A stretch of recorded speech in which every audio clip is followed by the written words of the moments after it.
Medical और dental कलेजे भर्ती इच्छुक भाइया ও আপুরা তোমাদের সবাইকে আজকের বায়োলজি ক্লাসে শুভেচ্ছা। আমরা উদ্ভিদ বিজ্ঞান প্রথম চ্যাপ্টার অর্থাৎ কোষ এর গঠন থেকে মেডিকেল ভর্তি পরীক্ষার জন্য খুবই গুরুত্বপূর্ণ যে টপিকগুলো আছে সেগুলো নিয়ে ধারাবাহিক আলোচনা করতেছিলাম। তো আজকে সেই ধারাবাহিকতায় আমরা দ্বিতীয় পর্ব শুরু করতেছি। তো আসপেক্ট মেডিকেল সিরিজের পক্ষ থেকে তোমাদের সবাইকে অনেক অনেক বেশি শুভেচ্ছা। তো চলো আমরা শুরু করি। তো দেখো আমরা গত ক্লাসে গোলগি বডি পর্যন্ত পড়ছিলাম। তো আজকে আমরা যে কোষীয় অঙ্গাণুটা দিয়ে শুরু করব এটা হচ্ছে লাইসোসোম। তোমরা নিশ্চয়ই জানো যে লাইসোসোম এটাকে বলা হয় আত্মঘাতী থলিকা। তো এখন আমরা এই লাইসোসোম থেকে মেডিকেল ভর্তি পরীক্ষার জন্য যেই লাইনগুলো খুবই গুরুত্বপূর্ণ সেগুলো একটু দেখে আসি। তো ফার্স্ট অফ অল দেখো লাইসোসোম হচ্ছে হাইড্রোলাইটিক এনজাইমের আধার। তো দেখো এই কথাটা কিন্তু আমাদের পরীক্ষায় আসতে পারে যে হাইড্রোলাইটিক এনজাইমের আধার কোনটি, তাহলে এটার অ্যান্সার কি হবে? এটার অ্যান্সার হবে হচ্ছে লাইসোসোম।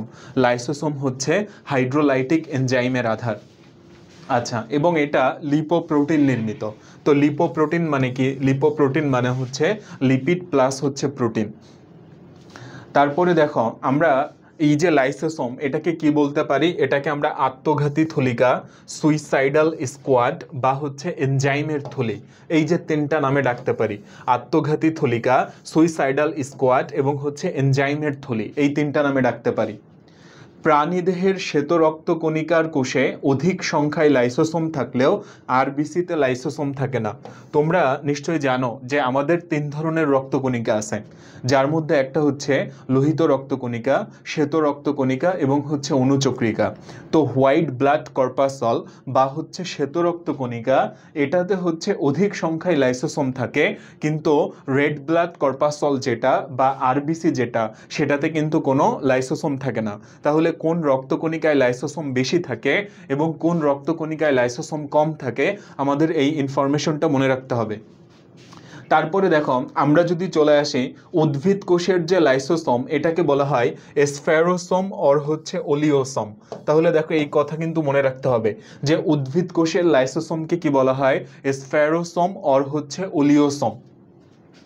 লাইসোসোমের ঝিল্লিকে স্থিতি দিবে কে? স্টাবিলাইজার। তাহলে এই কথাটা মনে রাখতে হবে যে স্টাবিলাইজ করবে বা হচ্ছে স্থিতি প্রদান করবে লাইসোসোমের ঝিল্লিকে, তাকে আমরা কি বলবো? স্টাবিলাইজার। এবং যে হচ্ছে বিদীর্ণ করবে তাকে আমরা বলবো হচ্ছে ল্যাবিলাইজার। ঠিক আছে, এখানে কথাটা কি হবে? ল্যাবিলাইজার। ল্যাবিলাইজার। তাহলে লাইসোসোমের ঝিল্লিকে বিদীর্ণ করবে হচ্ছে ল্যাবিলাইজার আর স্থিতি দিবে হচ্ছে স্টাবিলাইজার। আচ্ছা, এরপরে দেখো আমরা চলে আসি লাইসোসোমে প্রায় 40 থেকে 50 ধরনের এনজাইম থাকে। আমরা একটু আগেই বলছি লাইসোসোম হচ্ছে এনজাইমের থলি বা ব্যাগ। তাহলে এখানে কি অসংখ্য এনজাইম থাকবে এবং এটা প্রায় 40 থেকে 50 ধরনের। এগুলা কি কি দেখো, একটা হচ্ছে অ্যাসিড লাইপেজ, তারপর ডিএনএস, আরএনএস। এরপরে যদি আমরা চলে আসি ফসফোলাইপেজ, অ্যাস্টারেজ, স্যাকারেজ এবং হচ্ছে লাইসোজাইম। তোমাদের একটা কথা বলি, সেটা হচ্ছে যদি কোনো শব্দের শেষে তুমি এএসি দেখতে পাও, এএসি, তাহলে সেটা দিয়ে এনজাইম বোঝাবে। এটা সব সময় মনে রাখবা, যদি কোনো শব্দের শেষে এএসি থাকে তাহলে সেটা দিয়ে কি বোঝাবে? এনজাইম বোঝাবে। তাহলে এই যে এখানে দেখো অ্যাসিড লাইপেজ, ডিএনএস, আরএনএস, তারপরে আসো হচ্ছে স্যাকারেজ, ফসফোলাইপেজ, অ্যাস্টারেজ, এগুলা সবার শেষে এএসি ছিল। তাহলে এগুলা হচ্ছে এনজাইমকে নির্দেশ করবে। আমরা এবার নেক্সট স্লাইডে চলে আসব। তো দেখো এটা খুব ইম্পর্ট্যান্ট, আমাদের মেডিকেল এবং ডেন্টাল কলেজ ভর্তি পরীক্ষার জন্য খুবই গুরুত্বপূর্ণ যে বেশি লাইসোসোম পাওয়া যায় কোথায় কোথায়। তাহলে দেখো আমরা এটা এভাবে মনে রাখবো, লিঙ্ক দিয়ে আমরা মনে রাখবো যে লিঙ্কে বেশি লাইসোসোম পাওয়া যাবে। তাহলে এখন আসি যে এল দিয়ে কি বোঝায়? এল থেকে হচ্ছে লিভার। লিভার মানে কি? লিভার মানে হচ্ছে যকৃত। আবার এলে হচ্ছে লিউকোসাইট বা হচ্ছে শ্বেত রক্তকণিকা। আইতে হচ্ছে ইন্টেস্টাইন, এনে হচ্ছে নার্ভ বা স্নায়ুকোষ এবং কেতে হচ্ছে কিডনি। তাহলে এই যে জায়গাগুলা এইখানে হচ্ছে আমরা লাইসোসোম বেশি পরিমাণে পাবো। তাহলে লাইসোসোম কোথায় বেশি পরিমাণে পাওয়া যাবে? লিঙ্কে পাওয়া যাবে। এলে কি হবে? এলে হবে হচ্ছে লিভার বা যকৃত, তারপর হচ্ছে লিউকোসাইট বা শ্বেত রক্তকণিকা, আইতে কি হবে? ইন্টেস্টাইন বা অন্ত্র, এনে কি হবে? এনে হচ্ছে নার্ভ, এবং কেতে হচ্ছে কিডনি বা হচ্ছে বৃক্ক। এবার আমরা চলে আসব লাইসোসোমের কি কি কাজ আছে, এটা খুবই গুরুত্বপূর্ণ। লাইসোসোমের কাজ দেখো, ফার্স্ট অফ অল ফ্যাগোসাইটোসিস প্রক্রিয়ায় শ্বেত রক্তকণিকার ভেতরে অবস্থিত জীবাণু ও অন্যান্য ক্ষতিকর পদার্থ ধ্বংস করে। তাহলে দেখো যে ফ্যাগোসাইটোসিস প্রক্রিয়া, জীবাণু ধ্বংসের প্রক্রিয়া, এটা নিশ্চয়ই জানো। তাহলে এখানে কিন্তু লাইসোসোমের খুবই গুরুত্বপূর্ণ ভূমিকা আছে। তারপরে জীবদেহের অকেজ কোষকে ধ্বংস করে, জীবদেহের অকেজ কোষকে ধ্বংস করে। তারপর দেখো এই লাইনটা খুবই গুরুত্বপূর্ণ, যে তীব্র খাদ্য অভাবের সময় এর প্রাচীর ফেটে যায়, তীব্র খাদ্য অভাবের সময় এর প্রাচীর ফেটে যায় এবং আবদ্ধকৃত এনজাইমগুলা বের হয়ে কোষের অন্যান্য অঙ্গাণুগুলোকে বিনষ্ট করে দেয়। দেখো লাইসোসোম হচ্ছে একটা কোষীয় অঙ্গাণু, তো আমাদের তো কোষীয় অঙ্গাণু তো শুধু লাইসোসোম না, গোলগি বডি, রাইবোজোম, তো এরকম আরও অসংখ্য কোষীয় অঙ্গাণু আছে। কিন্তু যখন তীব্র খাদ্য অভাব হয়, অর্থাৎ আমরা ধরো দীর্ঘ সময় ধরে খাদ্য গ্রহণ করতে পারতেছি না, তখন যে জিনিসটা হবে, লাইসোসোম যেহেতু একটা এনজাইমের থলি, তাহলে লাইসোসোমের ভেতরে যে এনজাইমগুলো আছে সেই এনজাইমগুলো বের হয়ে আসবে, এবং বের হয়ে এসে যে কাজটা করবে, সে অন্যান্য কোষীয় অঙ্গাণুগুলাকে খেয়ে ফেলবে বা গ্রাস করে ফেলবে। তাহলে এই প্রক্রিয়াটাকে আমরা বলবো অটোফ্যাগি বা হচ্ছে স্বগ্রাস। এটা মনে রাখতে হবে, অটোফ্যাগি বা হচ্ছে স্বগ্রাস। এবং সমস্ত কোষের যদি পরিপাক হয়ে যায়, এটাকে বলা হবে অটোলাইসিস। তাহলে এই যে দুইটা টার্ম, অর্থাৎ অটোফ্যাগি এবং অটোলাইসিস, এটা কে ঘটাবে? এটা ঘটাবে হচ্ছে লাইসোসোম। এটা সবসময় মাথায় রাখবা যে অটোফ্যাগি এবং হচ্ছে অটোলাইসিস, এটা কে ঘটাবে? এটা হচ্ছে লাইসোসোম ঘটাবে। তারপরে আমরা চলে আসি, কেরাটিন সৃষ্টিতে সাহায্য করবে, ক্যান্সার সৃষ্টি করতে পারে। কেরাটিন সৃষ্টিতে সাহায্য করবে এবং ক্যান্সার সৃষ্টি করতে পারে। আচ্ছা, এরপরে আমরা যদি চলে আসি, টিস্যু বিগলনকারী অ্যাসিড ফসফেটেজ এনজাইম থাকে। তাহলে দেখো এই যে লাইসোসোমে একটা এনজাইম থাকে যেটার নাম হচ্ছে অ্যাসিড ফসফেটেজ, এবং এই এনজাইমের ভূমিকা হচ্ছে সে টিস্যুকে গলাই দিতে পারে, বিগলন করতে পারে। আচ্ছা, শুক্রাণুর লাইসোসোম নিঃসৃত হায়ালিউরোনিডেস এনজাইম, তাহলে এই এনজাইমটার নাম মনে রাখতে হবে, হায়ালিউরোনিডেস। এই এনজাইমটা কি করে? ডিম্বাণুর আবরণের অংশ বিশেষের বিগলন ঘটায়। তাহলে এই এনজাইমটার নাম কি? হায়ালিউরোনিডেস এনজাইম। আচ্ছা, এখন দেখো তাহলে এই যে লাইসোসোমের কাজগুলা, এটা যদি আমরা একটু শর্টকাটে মনে রাখতে চাই বা নেমোনিক দিয়ে মনে রাখতে চাই, তাহলে দেখো আমরা একটা ট্রিক ইউজ করব, সেটা হচ্ছে পাগল। পাগল। আচ্ছা, পাগল। পাগলে কি হবে দেখো, এই যে এখানে এ থেকে দুইটা জিনিস, একটা হলো অটোফ্যাগি এবং আরেকটা হচ্ছে অটোলাইসিস। দুইটা জিনিস, অটোফ্যাগি এবং আরেকটা কি? অটোলাইসিস। আচ্ছা, এরপরে পিতে কি হবে? পিতে হচ্ছে ফ্যাগোসাইটোসিস। পিতে কি হবে? পিতে হবে হচ্ছে ফ্যাগোসাইটোসিস। এরপর দেখো আমরা যদি চলে আসি ইনস্ট্যান্ট প্র্যাকটিসে, লাইসোসোমের টিস্যু বিগলনকারী এনজাইম কোনটা? একটু আগেই কিন্তু পড়ে আসছি। তাহলে এটা কি হবে? এটা হবে অ্যাসিড ফসফেটেজ। ঠিক আছে, দেখো আমরা যদি আগের স্লাইডে যাই, টিস্যু বিগলনকারী অ্যাসিড ফসফেটেজ এনজাইম থাকে। ঠিক আছে, এটা কিন্তু কনফিউজ হওয়া যাবে না। তাহলে এই প্রশ্নের সঠিক উত্তর হচ্ছে অ্যাসিড ফসফেটেজ, টিস্যু বিগলনকারী এনজাইম। এরপরে চলে আসি, সুইসাইডাল স্কোয়াড বা আত্মঘাতী থলিকা বলা হয় কোনটাকে? তাহলে এই প্রশ্নের সঠিক উত্তর হচ্ছে লাইসোসোম। আমরা লাইসোসোমকে বলবো সুইসাইডাল স্কোয়াড বা আত্মঘাতী থলিকা। আমরা রাইবোজোমকে কি বলবো? আমরা গতদিনই বলছিলাম যে রাইবোজোম হচ্ছে প্রোটিন ফ্যাক্টরি, আচ্ছা, বা প্রোটিন তৈরির কারখানা। গোলগি বডিকে আমরা কি বলবো? গোলগি বডিকে আমরা বলবো প্যাকেজিং সেন্টার। তারপর হচ্ছে কোষের ট্রাফিক পুলিশ। তারপরে বলবো হচ্ছে কার্বোহাইড্রেট ফ্যাক্টরি। মাইটোকন্ড্রিয়াকে আমরা কি বলবো? Power house of the cell, অর্থাৎ কোষের শক্তিঘর। আচ্ছা, এরপরের কোশ্চেনে আমরা চলে আসি, উদ্ভিদ কোষের লাইসোসোমকে কি বলে? অবশ্যই অলিওসোম বা স্ফেয়ারোসোম। তাহলে উদ্ভিদ কোষের লাইসোসোমকে কি বলা হবে? অলিওসোম। আচ্ছা, এবার দেখো আমরা যেই কোষীয় অঙ্গাণুটা নিয়ে আলোচনা করব এটা হচ্ছে এন্ডোপ্লাজমিক রেটিকুলাম।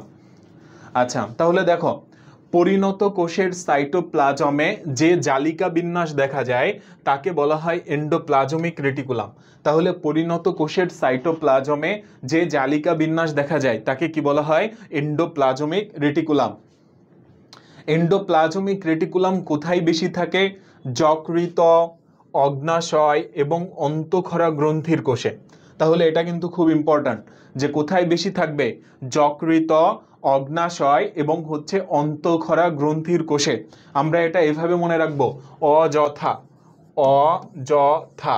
তাইলে এখানে অ থেকে কি হবে? অগ্নাশয়, অ থেকে কি হবে? অন্তঃক্ষরা গ্রন্থি, অন্তর্জ থেকে কি হবে? অন্তর্জতে হবে হচ্ছে যকৃত। কাজের ভিত্তিতে আমরা এন্ডোপ্লাজমিক রেটিকুলামকে দুই ভাগে ভাগ করতে পারি, যার মধ্যে একটা হচ্ছে অমসৃণ এবং আরেকটা হচ্ছে মসৃণ। অমসৃণ কখন বলবো? যখন এটার সঙ্গে রাইবোজোম যুক্ত থাকবে।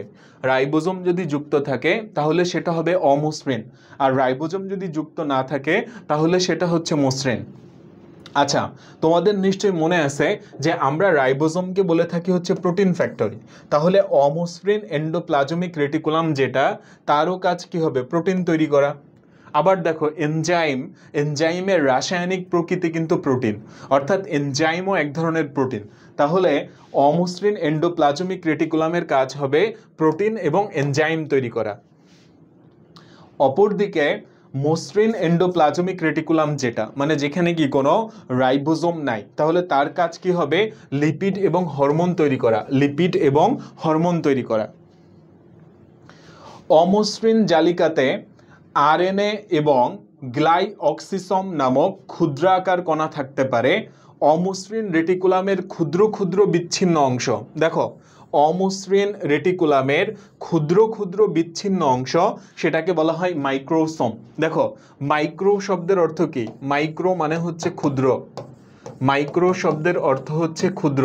তাহলে অমসৃণ এন্ডোপ্লাজমিক রেটিকুলামে যে ক্ষুদ্র ক্ষুদ্র বিচ্ছিন্ন অংশ পাওয়া যায় তাকে বলা হবে মাইক্রোসোম। তোমরা এভাবে মনে রাখবা যে মাইক্রো মানে হচ্ছে ক্ষুদ্র এবং ম্যাক্রো মানে কি? ম্যাক্রো মানে হচ্ছে বড়। আচ্ছা, এবার আমরা চলে আসি, দেখো এন্ডোপ্লাজমিক রেটিকুলামের গঠন। এটা আমরা এভাবে মনে রাখবো, এসটিভি। এসটিভিতে কি হয়? এসে হচ্ছে সিস্টার্নি, আর টিতে কি হয়? টিউবিউল, আর ভিতে হচ্ছে ভেসিকল। তোমরা নিশ্চয়ই, তোমাদের মনে আছে আমরা গত ক্লাসে গোলগি বডির ভৌত গঠন পড়ছিলাম এবং সেখানে তিনটা জিনিসের নাম পড়ছিলাম। এটা হচ্ছে ভিভিএস। কি ছিল? ভিভিএস। ভিভিএসে কি হয়? একটা হচ্ছে সিস্টার্নি, দেন হচ্ছে ভেসিকল এবং আরেকটা হচ্ছে ভ্যাকুয়াল। কিন্তু দেখো আমরা যখন এন্ডোপ্লাজমিক রেটিকুলামে আসতেছি তখন কিন্তু কোনো ভ্যাকুয়াল নাই, এর পরিবর্তে কি আছে? টিউবিউল আছে। এটা যেন মাথায় থাকে, কি থাকবে? টিউবিউল থাকবে। আচ্ছা, এবার আমরা শিখব এন্ডোপ্লাজমিক রেটিকুলামের কি কি কাজ আছে সেটা। তো দেখো এটা হচ্ছে প্রোটোপ্লাজমের কাঠামো হিসাবে কাজ করে। ভেরি ভেরি ইম্পর্ট্যান্ট যে প্রোটোপ্লাজমের কাঠামো হিসাবে কে কাজ করবে? তাহলে এটার উত্তর হচ্ছে এন্ডোপ্লাজমিক রেটিকুলাম। অমসৃণ রেটিকুলামে প্রোটিন সংশ্লেষিত হয়। আমি একটু আগেই বলছি অমসৃণ এন্ডোপ্লাজমিক রেটিকুলাম মানে এন্ডোপ্লাজমিক রেটিকুলামের সঙ্গে রাইবোজোম যুক্ত থাকবে, আর রাইবোজোমের কাজ হচ্ছে প্রোটিন তৈরি করা এবং এনজাইম, এটাও এক ধরনের প্রোটিন। তাহলে প্রোটিন এবং এনজাইম এটা কোথায় সংশ্লেষিত হবে? অমসৃণ এন্ডোপ্লাজমিক রেটিকুলামে। আর মসৃণ রেটিকুলামে তাহলে কি সংশ্লেষিত হবে? লিপিড এবং হচ্ছে হরমোন।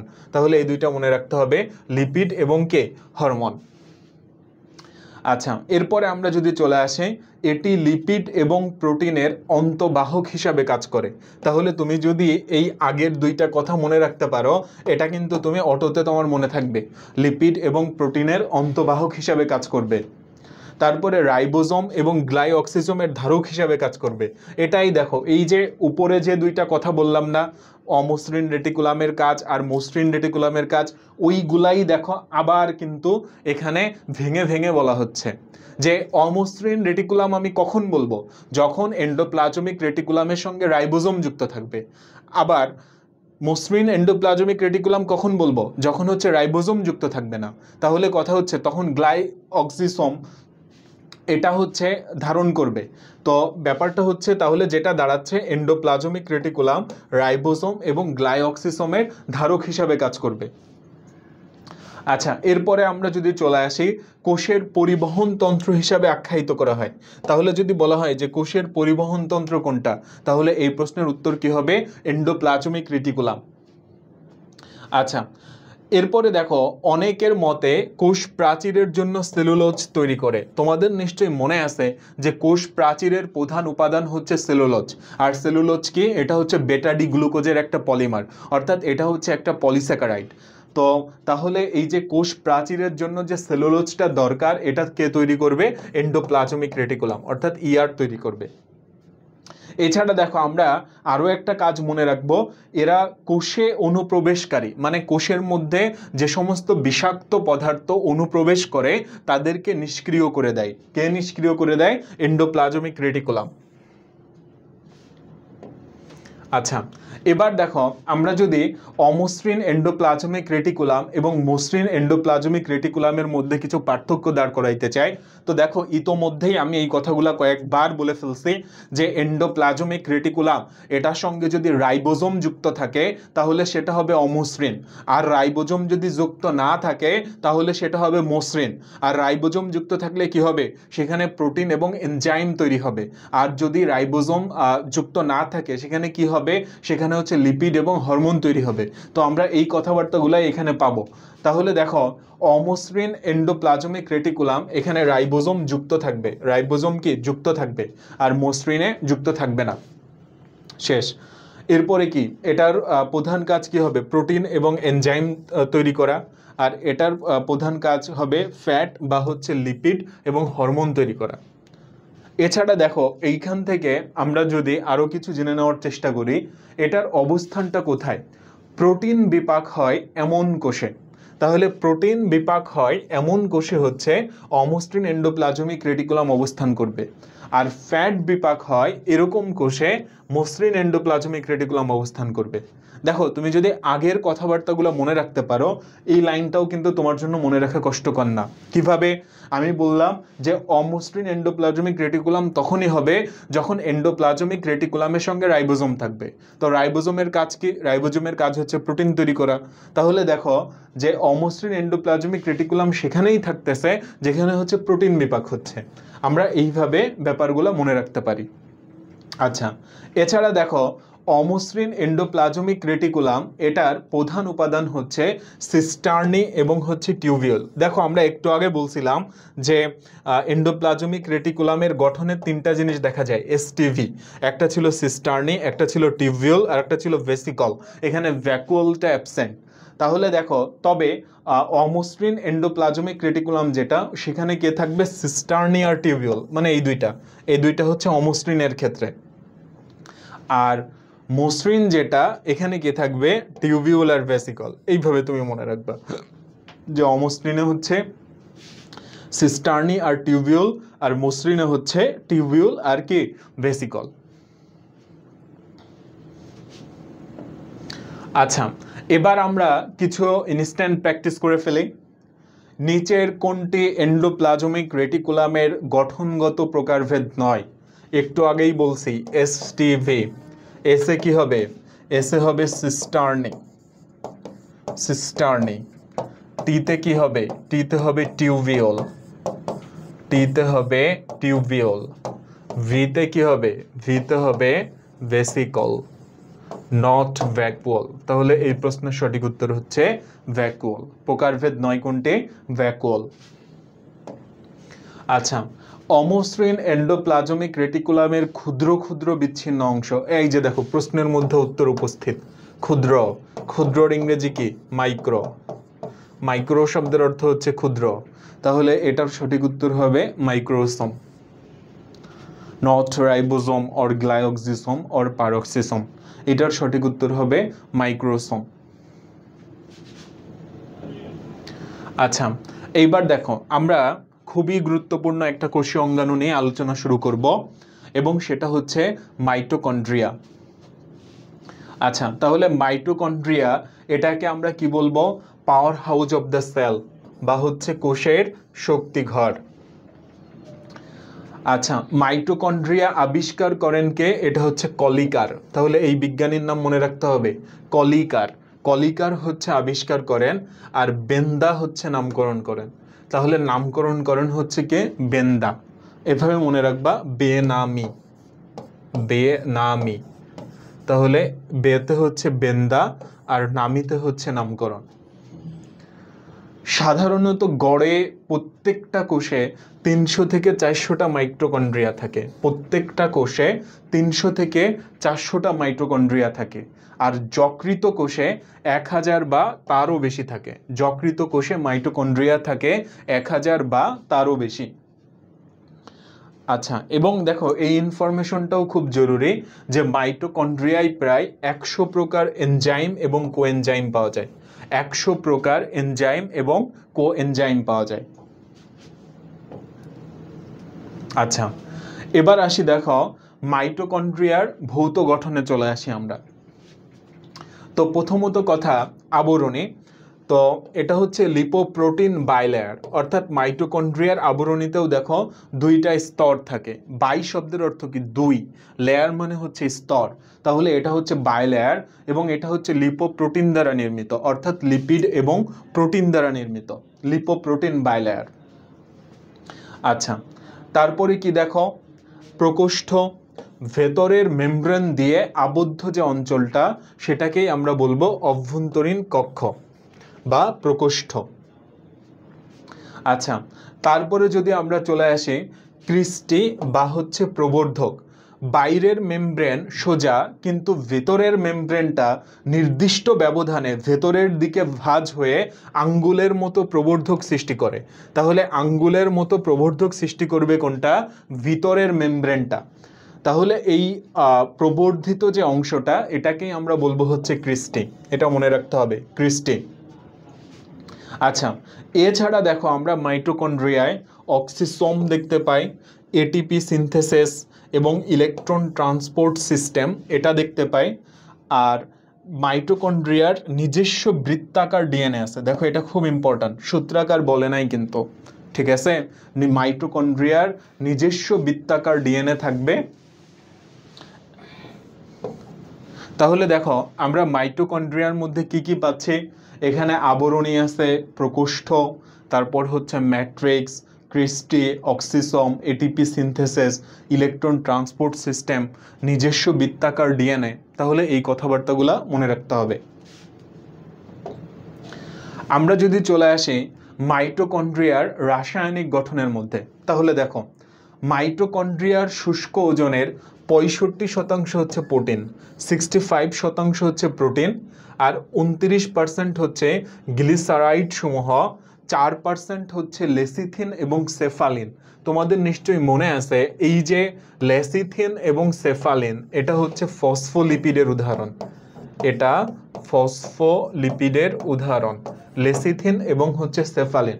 এবং বাকি যে 2% এটা হচ্ছে কোলেস্টেরল। আচ্ছা, এবার আসি দেখো আমরা মাইটোকন্ড্রিয়ার কাজের মধ্যে, যেটা খুবই ইম্পর্ট্যান্ট, মাইটোকন্ড্রিয়ার কাজ। তাহলে প্রথমত কথা, শক্তি উৎপাদন করে এবং স্নেহ বিপাকে সাহায্য করে। তো আমরা তো মাইটোকন্ড্রিয়াকে কি বলছি? Power house of the cell, কোষের শক্তিঘর।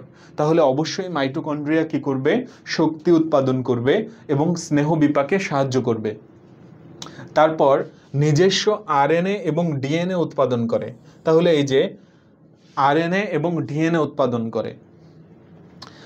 এছাড়া দেখো সবাত শোষণের, তোমরা নিশ্চয়ই জানো যে শ্বসন হচ্ছে 2 প্রকার, যার মধ্যে একটা হচ্ছে সবাত শোষণ এবং আরেকটা হচ্ছে অবাত শোষণ। তো অক্সিজেনের উপস্থিতিতে যে শোষণটা, সেটা হচ্ছে সবাত শোষণ, আর অক্সিজেনের অনুপস্থিতিতে যে শোষণ, সেটা হচ্ছে অবাত শোষণ। তো সবাত শোষণের যে 4টা ধাপ আছে, যার মধ্যে একটা হচ্ছে গ্লাইকোলাইসিস, তারপর 2 নম্বর যেটা সেটা হচ্ছে অ্যাসিটাইল কোয়ে সৃষ্টি, তারপর 3 নম্বর যেটা ক্রেবস চক্র, এবং 4 নম্বর যেটা এটা হচ্ছে ইলেকট্রন ট্রান্সপোর্ট চেইন যেটা। তো কথা হচ্ছে এই যে 4টা পর্যায়, এই 4টা পর্যায়ের গ্লাইকোলাইসিসটা হবে সাইটোপ্লাজমে। দেখো, গ্লাইকোলাইসিস হবে সাইটোপ্লাজমে, বাকি যে 3টা ধাপ বা পর্যায় সেটা হবে মাইটোকন্ড্রিয়ায়, এটা মনে রাখতে হবে। তাহলে মাইটোকন্ড্রিয়ায় কি কি হবে? এই যে ক্রেবস চক্র, তারপর electron transport chain or electron transport system, এবং হচ্ছে অক্সিডেটিভ ফসফোরাইলেশন। আচ্ছা, এছাড়া দেখো মাইটোকন্ড্রিয়ায় বিভিন্ন ধরনের ক্যাটায়ন সঞ্চিত থাকবে এবং কোষে ক্যালসিয়াম আয়নের ঘনত্ব রক্ষা করে, ক্যালসিয়াম আয়নের ঘনত্ব রক্ষা করে, শুক্রাণু এবং ডিম্বাণু গঠনে সহায়তা করে, ভেরি ভেরি ইম্পর্ট্যান্ট, শুক্রাণু এবং ডিম্বাণু গঠনে সহায়তা করে। আচ্ছা, এছাড়া দেখো রক্তকণিকা এবং হরমোন উৎপাদনে সহায়তা করে।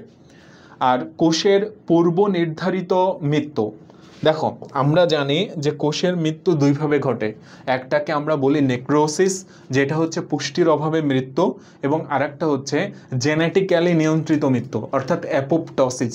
তাহলে এই যে অ্যাপোপ্টসিস যেটা, এটা নিয়ন্ত্রণ করবে কে?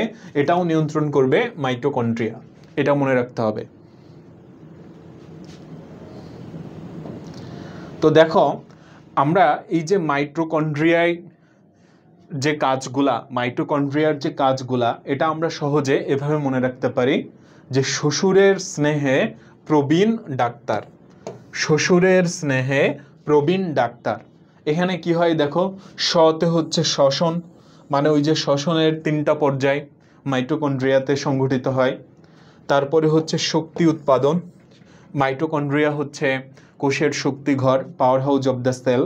স্নেহে, তাহলে স্নেহ বিপাকে সাহায্য করা, তারপর হচ্ছে প্রোটিন সংশ্লেষণে সাহায্য করা, এবং হচ্ছে ডিএনএ আরএনএ তৈরি করা। তাহলে এগুলাই হচ্ছে তোমার মাইটোকন্ড্রিয়ার কাজ। এবার আমরা চলে আসব মাইটোকন্ড্রিয়ায় সংঘটিত বিক্রিয়াগুলা।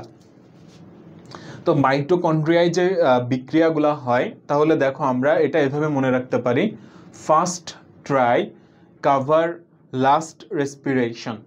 তাহলে দেখো একটা হচ্ছে ফসফোরাইলেশন, তারপরে টিসিএ চক্র অর্থাৎ ট্রাই কার্বক্সিলিক অ্যাসিড চক্র, তারপরে এখানে আছে ক্রেবস চক্র, সাইট্রিক অ্যাসিড চক্র, অক্সিডেটিভ ফসফোরাইলেশন, ইলেকট্রন প্রবাহতন্ত্র অর্থাৎ ইলেকট্রন ট্রান্সপোর্ট সিস্টেম। আচ্ছা, আমরা এবার কিছু ইনস্ট্যান্ট প্র্যাকটিসে চলে আসব। দেখো, ডিম্বাণু এবং শুক্রাণু গঠনে কোনটি ভূমিকা পালন করে? অবশ্যই এই প্রশ্নের সঠিক উত্তর হচ্ছে মাইটোকন্ড্রিয়া। একটু আগেই আমরা পড়ে আসছি শ্বশুরের স্নেহে, শ্বশুরের স্নেহে প্রবীণ ডাক্তার। তাহলে এই যে এখানে কি ছিল?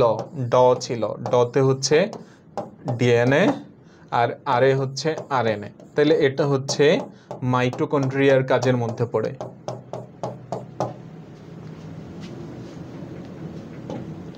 আচ্ছা, মাইটোকন্ড্রিয়ার কাজ 9 কোনটি? কোষের যাবতীয় কাজের শক্তি উৎপাদন করা, শক্তি উৎপাদন করা, কথা ঠিক আছে।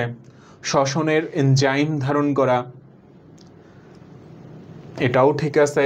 স্নেহ বিপাকে সাহায্য, এটাও ঠিক আছে। বিভিন্ন ধরনের অ্যানায়ন সঞ্চিত রাখা, তাহলে এটা হচ্ছে কাজ না। কারণ হচ্ছে তোমরা দেখো, আমি যদি আগের স্লাইডটা একটু দেখাই, এখানে কি ছিল? এখানে ছিল বিভিন্ন ধরনের ক্যাটায়ন সঞ্চিত থাকা। তাহলে মাইটোকন্ড্রিয়ায় অ্যানায়ন সঞ্চিত থাকবে না, ক্যাটায়ন সঞ্চিত থাকবে। তাহলে দেখো, তোমাকে কনফিউজ করার জন্য কত কিছু উপস্থিত, জাস্ট ক্যাটায়নের জায়গায় অ্যানায়ন দিয়ে দেওয়া হয়েছে। এই ব্যাপারগুলা কিন্তু তোমাকে খুব সতর্ক থাকতে হবে। আচ্ছা, এরপরে যদি আমরা চলে আসি পরের কোশ্চেনে, শ্বসনের কোন পর্যায়টি মাইটোকন্ড্রিয়ায় ঘটে না? এই যে গ্লাইকোলাইসিস, এটা নিশ্চয়ই ঘটে না, কারণ গ্লাইকোলাইসিস যেটা, এটা সাইটোপ্লাজমে ঘটে। দেখো কিভাবে মনে রাখা যায়। গ্লাইকোলাইসিস। গ্লাইকোলাইসিস লিখতে একটা দন্তেশ্ব লাগে, দন্তেশ্বতে কি হবে? সাইটোপ্লাজম। তাহলে গ্লাইকোলাইসিস এটা কোথায় হবে? সাইটোপ্লাজমে হবে। আচ্ছা, এইবার দেখো আমরা যে কোষীয় অঙ্গাণুটা নিয়ে কথা বলবো সেটা হচ্ছে প্লাস্টিড। তোমাদের মনে রাখতে হবে যে প্লাস্টিড হচ্ছে সাইটোপ্লাজমস্থ সর্ববৃহৎ ক্ষুদ্রাঙ্গ, অর্থাৎ এটা সব থেকে বড় প্লাস্টিড। আচ্ছা, বিজ্ঞানী শিম্পার সর্বপ্রথম উদ্ভিদ কোষে সবুজ বর্ণের প্লাস্টিড লক্ষ্য করেন। তাহলে যেই প্লাস্টিডটা সবুজ বর্ণের সেটা অবশ্যই ক্লোরোপ্লাস্ট হবে। ক্লোরো মানে কি? ক্লোরো মানে হচ্ছে সবুজ। আচ্ছা, তাহলে ছত্রাক, ব্যাকটেরিয়া, নীলাভ সবুজ শৈবাল অর্থাৎ ব্লু গ্রিন অ্যালগি বা হচ্ছে সায়ানোব্যাকটেরিয়া ইত্যাদি কোষে কোনো প্লাস্টিড থাকবে না, এটা হচ্ছে কথা। এবার আমরা চলে আসি প্লাস্টিডের ক্লাসিফিকেশনের মধ্যে। তো প্লাস্টিডকে আমরা দুই ভাগে ভাগ করব, একটা হচ্ছে বর্ণযুক্ত আর একটা হচ্ছে বর্ণহীন। তো বর্ণহীন যেটা সেটা হচ্ছে লিউকোপ্লাস্ট। তোমরা মনে রাখবা যে লিউকো এই শব্দটার অর্থ হচ্ছে সাদা বা বর্ণহীন। লিউকো শব্দের অর্থ কি? সাদা অথবা হচ্ছে বর্ণহীন। তাহলে সাদা বা বর্ণহীন যে প্লাস্টিডটা সেটা হচ্ছে লিউকোপ্লাস্ট। আর বর্ণযুক্ত যেটা, এটাকে দেখো আমরা দুই ভাগে ভাগ করব, ক্রোমোপ্লাস্ট আর হচ্ছে ক্লোরোপ্লাস্ট। তাহলে সবুজ বর্ণের যেটা সেটা হবে ক্লোরোপ্লাস্ট, আর সবুজ ছাড়া আর যে কালার আছে সেটা হচ্ছে ক্রোমোপ্লাস্ট। ক্রোমো শব্দের অর্থই হচ্ছে রঙিন, এটা মনে রাখতে হবে। ক্রোমো মানে কি? রঙিন। আচ্ছা, এবার ক্রোমোপ্লাস্টকে দেখো আমরা কয়েকটা ভাগে ভাগ করতে পারি। যেমন একটা হচ্ছে রোডোপ্লাস্ট, তো রোডো রেড অর্থাৎ এটা হচ্ছে লাল কালারের হবে। ফিওপ্লাস্ট, ফিও মানে হচ্ছে বাদামি, তাহলে এটা বাদামি কালারের হবে। জ্যান্থোপ্লাস্ট, এটা হচ্ছে হলুদ কালারের হবে। আর ক্যারোটিনোপ্লাস্ট, এটা হবে কমলা কালারের। ক্যারোটিনোপ্লাস্ট এটা কেমন হবে? কমলা কালারের। আচ্ছা, এবার দেখো লিউকোপ্লাস্ট যেটা, এটাকে আবার আমরা তিনটা ভাগে ভাগ করলাম। একটা হচ্ছে অ্যামাইলোপ্লাস্ট। তোমরা যদি কোথাও অ্যামাইলো শব্দটা দেখতে পাও, এটা দিয়ে কার্বোহাইড্রেট বা হচ্ছে শর্করাকে বোঝাবে। তাহলে অ্যামাইলোপ্লাস্ট যেটা, এটা হচ্ছে শর্করা সঞ্চয় করবে। আর অ্যালিউরোপ্লাস্ট অর হচ্ছে প্রোটিনোপ্লাস্ট, এটা হচ্ছে প্রোটিন তৈরি করবে। আর ইলায়োপ্লাস্ট যেটা, এটা হচ্ছে স্নেহ পদার্থ সঞ্চয় করবে বা হচ্ছে লিপিড সঞ্চয় করবে। তাহলে দেখো অ্যামাইলোপ্লাস্ট যেটা, সেটা হচ্ছে শর্করা সঞ্চয় করবে। অ্যালিউরোপ্লাস্ট যেটা, এটা প্রোটিন সঞ্চয় করবে। এবং ইলায়োপ্লাস্ট এটা হচ্ছে স্নেহ পদার্থ সঞ্চয় করবে। আচ্ছা, এইবার দেখো আমরা যদি চলে আসি লিউকোপ্লাস্ট যেটা, তো এটা অবশ্যই বর্ণহীন। তো এটা কোথায় পাওয়া যাবে? এটা হচ্ছে মূলে এবং ভূনিম্নস্থ কাণ্ডে। দেখো এটা যেহেতু মূল কই থাকে, মূল হচ্ছে মাটির ভেতরে থাকে বা হচ্ছে মাটির নিচে থাকে। তো এই মূল, তারপরে হচ্ছে ভূনিম্নস্থ কাণ্ড, এগুলা যেহেতু আলোর সংস্পর্শে আসে না, এই কারণেই কিন্তু এখানে বর্ণহীন প্লাস্টিড বা হচ্ছে লিউকোপ্লাস্ট থাকে। আচ্ছা, এরপরে দেখো এটা তিন ধরনের হয়, এটা আমরা আগেই বলছি। তো অ্যামাইলোপ্লাস্ট যেটা, সেটা হচ্ছে শর্করা সঞ্চয় করবে, অ্যামাইলো। আর অ্যালিউরোপ্লাস্ট যেটা, এটা হচ্ছে প্রোটিন সঞ্চয় করবে। আর ইলায়ো যেটা, এটা হচ্ছে অয়েল বা হচ্ছে চর্বি সঞ্চয় করবে। আচ্ছা, অ্যামাইলোপ্লাস্টের উদাহরণ কি? গোল আলুর টিউবার। এই যে টিউবার, এটা তোমরা যখন নগ্নবীজি এবং আবৃতবীজি উদ্ভিদ পড়বা তখন কিন্তু এই টিউবার টার্মটা তোমাদের পড়তে হবে। আচ্ছা, এবং আরও একটা কথা, যে গোল আলু এটার বৈজ্ঞানিক নাম হচ্ছে সোলানাম টিউবারোসাম, ওটার মধ্যেও কিন্তু টিউবার কথাটা আছে। ইলায়োপ্লাস্ট যেটা, এটা আমরা পাবো হচ্ছে ভুট্টার বীজে।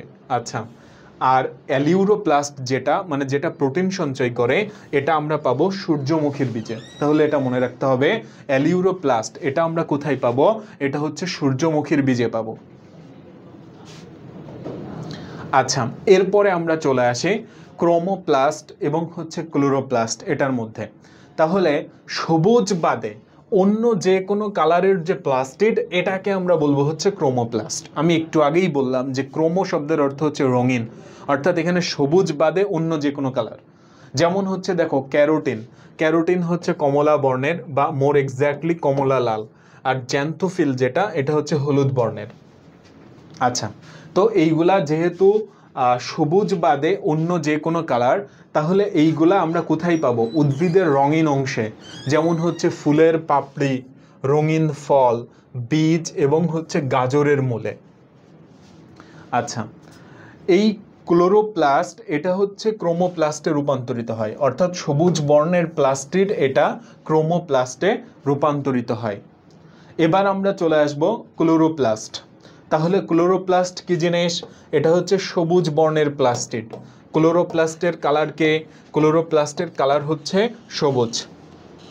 আচ্ছা, এখন কথা হচ্ছে দেখো এই যে ক্লোরোপ্লাস্ট এক এক ধরনের শৈবালে এটার শেপ এক এক ধরনের হয়, তাহলে আমাদেরকে এই শেপগুলা মনে রাখতে হবে। দেখো যেমন হচ্ছে ক্লামাইডোমোনাস, এটাতে হচ্ছে ক্লোরোপ্লাস্ট পেয়ালা আকৃতির। কেমন আকৃতির? পেয়ালা আকৃতির। তো এটা কিভাবে মনে রাখবা? দেখো আমি যদি ক্লামাইডোমোনাস বানানটা একটু লিখি, আমি জাস্ট এলটাকে অ্যাবসেন্ট রাখতেছি, তাহলে দেখো এটা কিন্তু চা হয়ে গেছে, চা। আর পেয়ালা, তো তাহলে তোমাকে চা কিসে দিতে হবে? একটা কাপে বা কাপ পেয়ালাতে দিতে হবে, এইভাবে তুমি মনে রাখতে পারো। তারপরে দেখো ওইডোগোনিয়াম, এটা জালিকাকার, তাহলে এটা হচ্ছে ওঝা, ওঝা মানে ওঝা না বলে তুমি ওজাও বলতে পারো, ওজা। তাহলে ওতে হচ্ছে ওইডোগোনিয়াম আর যাতে জালিকাকার।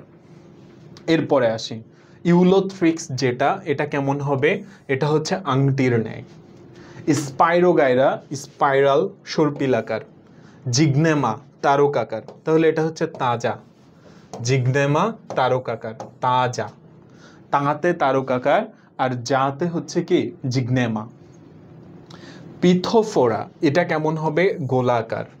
ধরো এটা আমি একটু মজার ছলে বললাম যে পিঠে ফোড়া হয়েছে, পিথোফোরা, পিঠে ফোড়া হয়েছে এবং ফোড়াটা একটু গোলাকৃতির দেখতে, তাহলে পিথোফোরাটা কেমন হবে? গোলাকার। আর উচ্চ শ্রেণীর যে উদ্ভিদ কোষগুলো আছে সেখানে ক্লোরোপ্লাস্ট হবে লেন্সের মতো, তাহলে এটা আমাদের মনে রাখতে হবে। কেমন হবে? লেন্সের মতো। আচ্ছা, আমরা ক্লোরোপ্লাস্টকে কি বলবো? এটা হচ্ছে শর্করা জাতীয় খাদ্যের কারখানা বা হচ্ছে কোষের রান্নাঘর। আমাদের পরীক্ষায় কিন্তু এভাবেও আসতে পারে যে কিচেন অফ দ্য সেল কোনটা, তাহলে কিচেন অফ দ্য সেল এই প্রশ্নের সঠিক উত্তর হচ্ছে ক্লোরোপ্লাস্ট।